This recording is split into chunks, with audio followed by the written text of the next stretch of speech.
The phone trembled in my hand as I stared at the doctor's number flashing on the screen. 3 months to live. Maybe 4 if the treatment worked. At 62, I thought I'd have decades left. But life has a cruel way of rewriting your plans. I remember sitting there, rain streaming down my office window, thinking about who to call first. Not my mother. Never her. She'd been waiting for me to fail my entire life, to become the burden she always said I was. "You'll amount to nothing," she'd whisper while my father was away. "I gave up everything for you, and what do I get in return?" Her words echoed in my head as I drove home that night, past the neighborhoods where other families gathered for dinner, where mothers hugged their children without conditions. I had built an empire from nothing, a real estate company worth millions, properties across 3 states, respect from everyone except the one person whose approval I desperately craved. What would she say now if she knew I was dying? That I had a fortune to leave behind? The thought made me pull over, my hands gripping the steering wheel until my knuckles turned white. She had sold my childhood home while I was in college, the one my father had promised would be mine. Investment opportunity, she'd called it, using the money for her new husband's business venture. I hadn't spoken to her in 15 years, not since my father's funeral when she'd introduced me to distant relatives as the expensive mistake. Now, with death casting its shadow over me, I made a decision that would change everything. I called my lawyer instead. The reading of my will would be my final act of justice. I pictured my mother's face, the false grief she would perform, the calculations running behind her eyes as she mentally spent my money. She didn't know that I had been recording our conversations since I was 12. The verbal abuse, the threats, the times she locked me in the basement when company came over because she was embarrassed by the bruise she'd left on my cheek. Those tapes still existed, transferred carefully from cassette to digital files, preserved like evidence at a crime scene. The cancer spread faster than expected. As I lay in my hospital bed, watching the autumn leaves dance outside my window, I thought about the family I'd created for myself. Maria, my assistant of 20 years who brought me soup every Wednesday. James, my driver who shared stories about his grandchildren. Even Dr. Peterson, who spoke to me with more compassion than my mother ever had. They were the ones who deserved what I'd built, not the woman who gave birth to me and then spent a lifetime making me pay for it. The nurses whispered when they thought I couldn't hear. Such a successful man, and no family at his bedside. They didn't understand that family isn't always blood. My mother called once during my hospital stay, after somehow discovering my condition. "I should be there," she said, her voice honeyed with false concern. "A son needs his mother at a time like this." I closed my eyes, remembering the night of my high school graduation when she'd been too busy with her friends to attend. "I've managed without a mother for 40 years, I replied before hanging up. The next morning, I finalized the changes to my will. Let me know in the comments. Which country or city are you watching this from? The day I came home from the hospital for the last time, I found her sitting on my porch, wrapped in an expensive coat I knew she couldn't afford. My mother looked smaller somehow, her carefully dyed hair framing a face that had aged since I'd last seen her. For a moment, something like tenderness flickered in my chest, a child's instinct never fully extinguished. "Richard," she said, standing and opening her arms as if the decades of silence between us were merely a brief misunderstanding. I walked past her, keys in hand. "How did you find my address?" Her smile faltered, but didn't disappear. "I have my ways. I'm still your mother, after all." Inside, she surveyed my home with appraising eyes, lingering on the artwork, the furniture, calculating values. I watched her fingers drift across my mahogany desk, the one I'd purchased after closing my first $1 million deal. "You've done well for yourself," she said, nodding as if taking credit. "Your father would be proud." The mention of him ignited something in me. "Don't speak about Dad. You forfeited that right when you emptied his accounts while he was dying." She flinched, then recovered. "Ancient history, Richard. I've changed. And now you're sick." She reached for my hand, and I pulled away, remembering Christmas morning when I was 9. I'd saved my allowance for months to buy her a silver bracelet from the mall. She'd opened it, frowned, and said, "Couldn't you have found something nicer?" The neighbors will think we're poor. I'd never given her another gift. "Why are you here?" I asked, pouring myself a glass of water, not offering her one. "Can't a mother be concerned? I heard about your condition." She lowered her voice on the last word, as if cancer were something shameful. "I thought perhaps we could make amends before I die, and you can't access my money?" Her expression hardened momentarily before melting back into practiced concern. "That's cruel, Richard. I've made mistakes, yes, but I'm still your family." Family. The word hung between us, hollow and meaningless.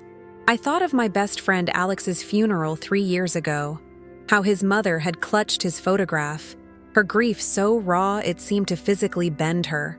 I thought of my father's mother, who had taught me to fish, to tie my shoes, to believe in myself when my own mother told me I was worthless.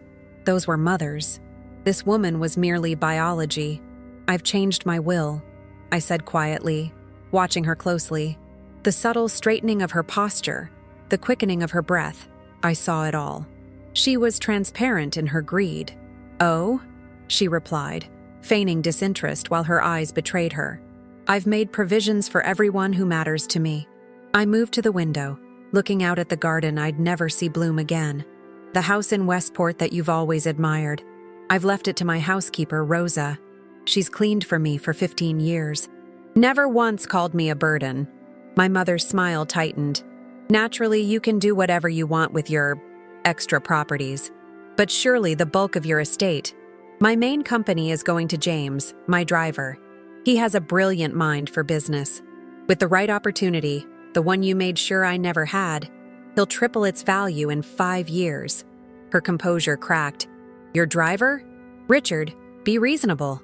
What about family? What about me? After everything I sacrificed?" I turned to face her. "Sacrificed? You told me on my 12th birthday that having me cost you your figure and your freedom. You reminded me every day that I was unwanted. When Dad died, you said the wrong parent was in the coffin." Her face flushed. "You always were dramatic. Children never remember things accurately." I walked to my safe, opened it, and removed a small digital recorder. "But recordings do. I have hundreds of hours, Mother. Every insult, every time you called me nothing, every drunken confession about how you wished you'd had an abortion." The color drained from her face as I pressed play. Her voice, younger but unmistakable, filled the room. "You're not worth the air you breathe. Your father wanted you, not me. You've been nothing but a burden since the day you were born." I stopped the recording. "The judge who handles estate disputes is an old friend. He's heard some choice selections already." My mother sank into a chair, strategy visibly shifting behind her eyes. "I was ill then, Richard. Depression, anxiety, things we didn't understand back then. I needed help. For the first time, I laughed. Always the victim, even now, when I'm the one dying." She stood abruptly, her designer purse clutched against her chest like armor. "You can't do this. I'm your mother. I gave you life." The statement hung in the air between us, a final, desperate claim. "Yes," I said quietly, "and nothing else." I watched something collapse behind her eyes. Not grief or regret, but calculation. She'd always seen me as a transaction, an investment meant to yield returns in her old age. Now the investment was being written off. "What do you want from me?" she finally asked, her voice stripped of its earlier warmth. "An apology? Fine. I'm sorry. Money? Name your price. I'm living on a fixed income now that your stepfather's gone. My mortgage is underwater. I could lose my house." There it was, the truth emerging at last. I moved to my desk and opened the drawer, removing a thick envelope. The day Dad died, he gave me this, asked me to open it when I was ready. I waited 15 years. My fingers trembled slightly as I removed the yellowed pages. It's his journal. He documented everything. How you belittled me. How you threatened to leave when he defended me. How he stayed in that marriage to protect me because he knew if he divorced you, I'd be at your mercy half the time. Her face contorted. Your father was weak. He couldn't handle a strong woman with her own mind. He was the only one who loved me, I corrected. And you punished him for it every day. Outside, thunder rumbled across the sky. My housekeeper Rosa would arrive soon with groceries. I wanted this woman gone before then. Rosa, with her quiet dignity, deserved better than to breathe the same air as my mother. "Richard," she tried again, stepping toward me. "We're blood. That has to count for something." I thought of my wedding day, how I'd waited at the back of the church for her to arrive, the empty seat in the front row where a mother should have been. I thought of my divorce 5 years later, how I'd sat alone in my apartment with no one to call. You made sure it didn't count. Every time you chose a new husband over me, every time you told me I was nothing. She must have sensed the finality in my voice because her expression changed, hardening into something more familiar, the contempt she'd never quite managed to hide throughout my childhood. "You always were an ungrateful child. After everything I did? Get out of my house!" She blinked, startled by the interruption. "Excuse me? Get out, now, or I'll have security remove you." Her laugh was brittle. "Security? In your condition? Don't be ridiculous." I pressed a button on my desk phone. "James, please come to the study." My longtime driver and head of security appeared within moments, his imposing frame filling the doorway. "Everything okay, Mr. Harrington?" My mother's eyes widened slightly. She'd always been a coward at heart. "Please escort Mrs. Collins off the property. She's not to be admitted again under any circumstances." James nodded, his face professionally blank, though he'd heard enough stories about this woman to form his own opinions. "Of course, sir." My mother snatched up her purse, her dignity falling away completely now. "You'll regret this," she hissed. "When you're lying in that hospital bed alone, you'll wish you had family." I watched her, this stranger who had shaped so much of my pain, and felt nothing but a hollow sort of peace. "I won't be alone. The difference between us, Mother, is that I built a family who actually wants to be there." As James led her toward the door, she turned back, venom in her eyes. "I hope it hurts," she said. "I hope the end is painful." After she was gone, I stood at the window watching her expensive car disappear down my driveway. The rain had started again, washing everything clean. I pressed my forehead against the cool glass and exhaled slowly, feeling lighter somehow. James returned, concern etched on his weathered face. "You okay, boss?" I nodded. "Better than I've been in years, actually." That night, as the pain medication pulled me toward sleep, I thought about the funeral she would not be invited to, the inheritance she would never receive, the justice that had been decades in the making. The recording from my childhood still sat on my desk, one of hundreds that would be played at the reading of my will. Let her hear her own voice echo through that lawyer's office. Let her face the truth of who she was, who she had always been. My oncologist had given me weeks, but I found myself hoping for just a little more time. Not to reconcile, that bridge had been burned long ago, but to enjoy the freedom that came with finally cutting the last tie to the woman who had given me nothing but scars. The morning of my mother's birthday arrived with cruel irony. It was also the day I'd scheduled the final reading of my will. She didn't know this, of course. The certified letter from my attorney had been deliberately vague, stating only that her presence was required regarding an urgent financial matter. I knew she wouldn't resist such bait. My strength was fading rapidly now. The doctors had started morphine the previous week, and most days passed in a haze of drifting consciousness. But not today. Today, I had refused the morning dose, needing clarity for what would come next. "Are you sure about this?" Maria asked, adjusting my tie as I sat in the wheelchair. After 20 years as my assistant, she had earned the right to question me. "You could rest today. This can wait." I covered her hand with mine. "No, it can't." The conference room at Blackwell and Hayes had been my second home during the building of my company. Now it would host my final act of reckoning. I arrived early, allowing James to wheel me to the head of the long mahogany table. My lawyer, Thomas, greeted me with the somber respect he'd shown since my diagnosis. "Everything's prepared," he said quietly.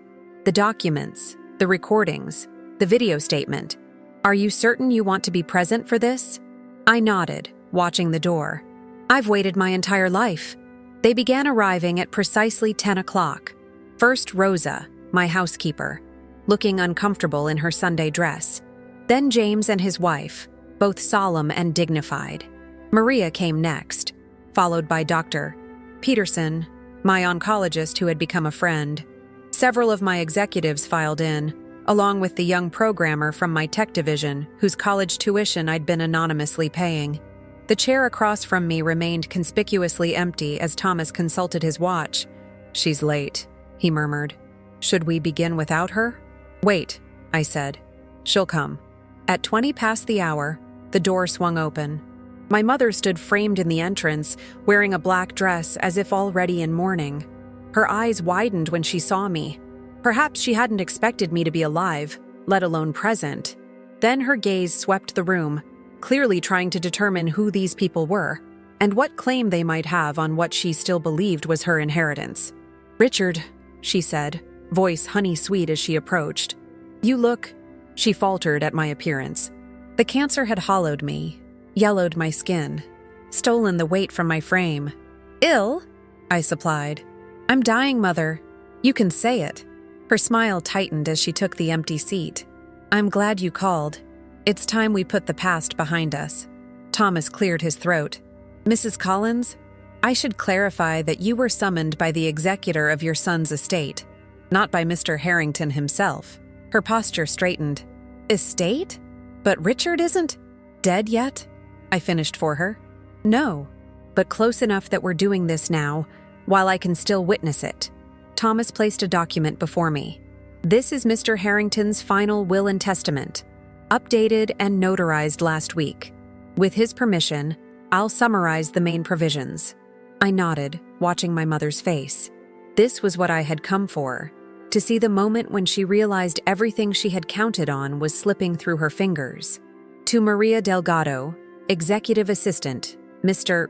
Harrington leaves his Manhattan penthouse apartment, valued at approximately $4 million, plus a cash bequest of $2 million. Maria's soft gasp was followed by quiet tears. She hadn't expected this, despite our closeness. My mother's lips parted in shock. To James Washington, head of security and personal driver, Mr. Harrington leaves his controlling interest in Harrington Properties, valued at approximately $30 million. James sat perfectly still, his usually impassive face showing rare emotion. To Rosa Vasquez, housekeeper, Mr. Harrington leaves his Connecticut estate and a trust fund of $1 million. Rosa crossed herself, whispering a prayer. To the Harrington Foundation for Child Advocacy, Mr. Harrington leaves the remainder of his liquid assets, approximately $22 million, to be used for legal representation of children in abusive homes. Thomas paused, turning a page. Various smaller bequests are detailed here for other staff and colleagues. I watched my mother's knuckles whiten as she gripped her purse. And to Eleanor Collins, mother of Richard Harrington. Thomas's voice remained professionally neutral. Mr. Harrington leaves the sum of $1, along with the contents of a safety deposit box at First National Bank, box number 7163. The room fell silent. I could almost hear the calculations racing through my mother's mind. Was there jewelry in that box? Bearer bonds? Some hidden treasure that might salvage this disaster? Thomas wasn't finished. Additionally, Mr. Harrington has recorded a video statement explaining his decisions, which he has requested be played now in the presence of all beneficiaries. A screen descended from the ceiling as the lights dimmed. My face appeared, gaunt but composed, eyes clear and determined. "If you're watching this, I am either dead or soon will be," my recorded self began. "To those who showed me kindness, loyalty, and respect during my life, I leave not just material possessions, but my sincere gratitude. You were the family I chose." My recorded voice continued, steady despite my visible weakness on screen. "To my mother, Eleanor Collins, I leave this explanation, which she has never deserved, but which I need to give." The camera pulled back to reveal dozens of cassette tapes arranged on the desk before me, each labeled with dates spanning 3 decades. From the age of 8, when my father gave me my first tape recorder for Christmas, I documented my childhood. Initially, it was innocent, recording bird calls, practicing speeches, interviewing my teddy bears. My lips curved in a sad smile. Then it became something else. A record, evidence, protection. I held up one of the older tapes. April 16th, 1975. I came home with a B+ on a math test. My mother locked me in the basement for 6 hours, telling me I would never amount to anything with mediocre grades. I selected another. July 23rd, 1978. My mother told dinner guests I was slow and difficult while I served them dessert. When I dropped a spoon, she dug her nails into my arm until I bled, then told everyone I was clumsy on top of everything else. In the conference room, my mother stood abruptly. "This is slander. I won't sit here and—" "You will sit," Thomas said firmly, "or you will be escorted out and forfeit even the symbolic dollar Mr. Harrington has left you." She sank back into her chair, trembling with rage as my recorded testimony continued. When I turned 18, I swore I would never allow her to hurt me again. I left home with nothing but these tapes and a promise to myself. Every success I achieved was in spite of her, not because of her. Every company I built, every dollar I earned, became another brick in the wall between us. On screen, I leaned forward, eyes intense. I am not leaving my mother $1 because I'm bitter. I'm leaving her $1 because it's $1 more than she ever deserved. The safety deposit box contains copies of these recordings, which will also be donated to the Harrington Foundation as educational material for child welfare advocates. Let my life and death serve some purpose beyond profit. I paused, then added softly, and to anyone watching who recognizes their own childhood in these tapes, know this: you can survive, you can thrive. Your worth is not determined by those who failed to love you. The screen went dark, and the lights came up gradually. In the silence that followed, I studied my mother's face. The rage had been replaced by something else. Fear, perhaps, at what those recordings might reveal to her friends, her church, the carefully curated social circle where she'd always presented herself as the abandoned, long-suffering mother of an ungrateful son. "This is your doing," she whispered, voice shaking as she pointed at Thomas. "You've poisoned my son against me for your own financial gain." Thomas remained impassive. "Mrs. Collins, I've been Mr. Harrington's attorney for 30 years. I've heard the tapes. All of them." She turned to me then, desperation replacing calculation. "Richard, please. I'm 78 years old. Where am I supposed to go? What am I supposed to do?" For the first time in my life, I saw her truly afraid. Not manipulative, not performing, but genuinely terrified of the future. The little boy in me, the one who had once desperately craved her approval, felt a momentary pang. Then I remembered her words at my father's funeral. "You'll end up alone, just like him." "You still have the condo Dad bought you," I said quietly. "The one you remortgaged to pay for your cruise last year." Her eyes widened at my knowledge of her finances. "You still have your Social Security, your bridge club friends, your church. More than many people have. More than I had at 18 when you changed the locks while I was at school." Maria squeezed my hand, a silent reminder that I was not alone now, even as my strength began to fade. The morning's exertion had cost me. "The reading is concluded," Thomas announced. "Mrs. Collins, you'll find your dollar and the key to the safety deposit box with my assistant on your way out." My mother stood, her designer purse now looking like what it truly was, a hollow facade of prosperity, as empty as her shows of maternal love had always been. "You'll regret this," she said, an echo of her words in my study weeks earlier. But her voice lacked conviction now. We both knew it was over. As she reached the door, I called out to her one last time. "Mother." She paused but didn't turn. "I forgive you." Her shoulders stiffened. It was the one thing she hadn't expected. Not absolution, but liberation. My freedom from her, complete at last. "Not for your sake," I continued. "For mine. I'm not dying with that weight on my soul." Without a word, she walked out, the door closing behind her with quiet finality. The others in the room remained respectfully silent until James finally spoke. "Sir, should I take you home now?" I shook my head. "No, take me to the park, the one by the river. I'd like to see the water one more time." As they wheeled me out into the autumn sunshine, I felt a strange peace settle over me. The justice I had orchestrated wasn't about revenge, though perhaps it had started that way. It was about truth, about consequences, about ending the cycle that had begun long before I was born. 2 weeks later, I died in my own bed, surrounded by the family I had chosen. My mother did not attend my funeral. Instead, she sent a large, ostentatious flower arrangement with a card reading, "From your heartbroken mother." One final performance for an audience that no longer existed. The tabloids ran the story briefly. Tech millionaire disinherits mother, leaves fortune to staff, before moving on to fresher scandals. But in courtrooms and social service offices across the country, the Harrington Foundation continued my work, using my recordings to train advocates who would recognize the subtle signs of abuse I had hidden for so many years.